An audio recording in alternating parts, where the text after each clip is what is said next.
Come, Holy Spirit, Creator, come, from thy bright heavenly throne. Come, take possession of our hearts, and make them all thine own. Thou who art called the Paraclete, best gift of God above, the living spring, the living fire, sweet unction and true love. Thou who art sevenfold in thy grace, finger of God's right hand, his promise teaching little ones to speak and understand. O guide our minds with thy blessed light, with love our hearts inflame, and with thy strength which ne'er decays, confirm our mortal frame. The living God, my shepherd is, I know no care or need. He leads me where cool waters flow, along the verdant sea, where every day by blessed way my hungering soul may feed. I could tell you many things about reincarnation. It is a vast and complex subject, impossible to compress within a 10-minute video.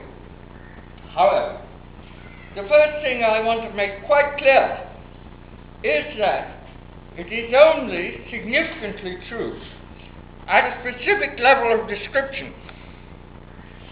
We are greatly indebted to modern science for the concept of levels of description, amply explained in the books of Dr. Paul Davies. This has changed our epistemology across the board. At a specific level of description, reincarnation is true.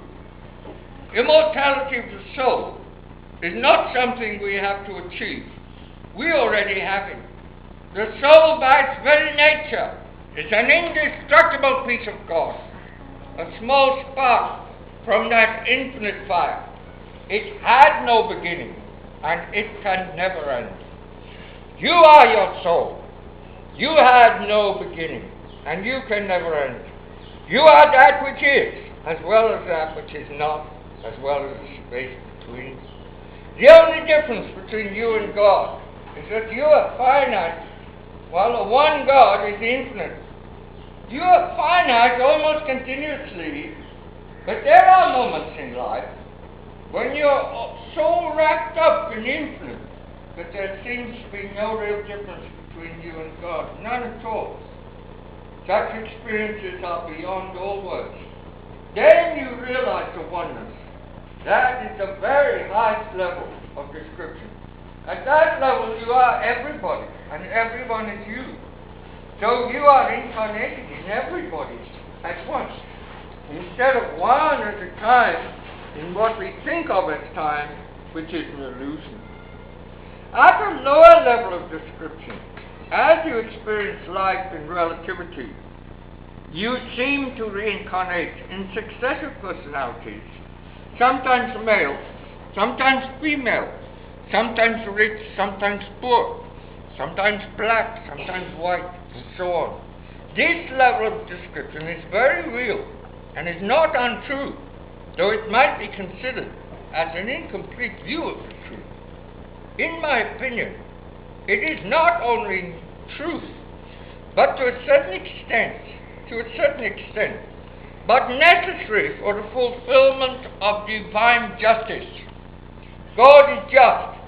His justice cannot be avoided or evaded. Justice does not mean the same as punishment or the same as reward, but it can include either or both. Justice means getting what you are entitled to. Remember what Genesis said about Abraham? He was a man of faith, and it was attributed to him unto justice. That is because faith in God is a matter of justice. When you have faith in God, you're giving God what He is entitled to get. At least that is my belief. Judaism recognizes Yahweh as the Lord of history, and all history is the history of the redemption of the whole world. This is the tradition I follow. It is the core message both of the Old Testament and of the teachings of Jesus. Yahweh recognized all religions. This is proved by many texts, but in particular by Isaiah chapters 43 to 45. His goal has little to do with belief systems and much to do with righteousness. The core component of righteousness is kindness and compassion. In order to ensure that righteousness would prevail in His creation, God instituted the law of karma. This law ensures that all effects are experienced by the one who causes them. In other words, you get back what you dish out to others. This is where the law of rebirth comes into picture. It is impossible to get a complete balance of your karmic account in one short incarnation of 70 years. Karmic balance is achieved only over a period of not less than about 10,000 years, involving many incarnations. Complete and perfect divine justice is achieved through the action of the law of rebirth, coordinated with the law of karma. God has appointed great entities called the Lords of Karma to monitor the implementation of these laws. They are parts of Himself, just as we are. One of the reasons I believe in the Lord Maitreya is that His teachings include exactly the same core concepts I have found in the Bible and in other sacred literatures. In the early churches, the early Christian churches, belief in reincarnation was common.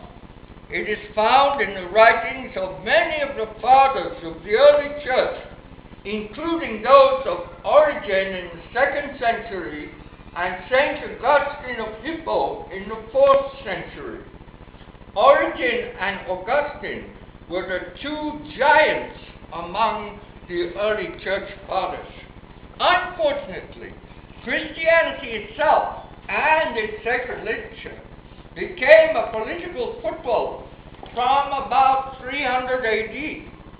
Constantine and his mentor, Bishop Osius, did not promote belief in reincarnation, and much later, the Empress Theodora bitterly opposed it. Such was her influence over Emperor Justinian that even after she died, he completed the condemnation of Origen at the Council of Constantinople in 553 AD. Since then, the belief in reincarnation has been systematically extirpated from the Christian churches of East and West alike. So what did God do about it? I'll tell you what I think He did about it. He sent down the Prophet Muhammad to start Islam. That's what God did about it. Now put that in your pipe and smoke it, Your Eminence. I hope I'm not giving anyone a heart attack. Just an opinion.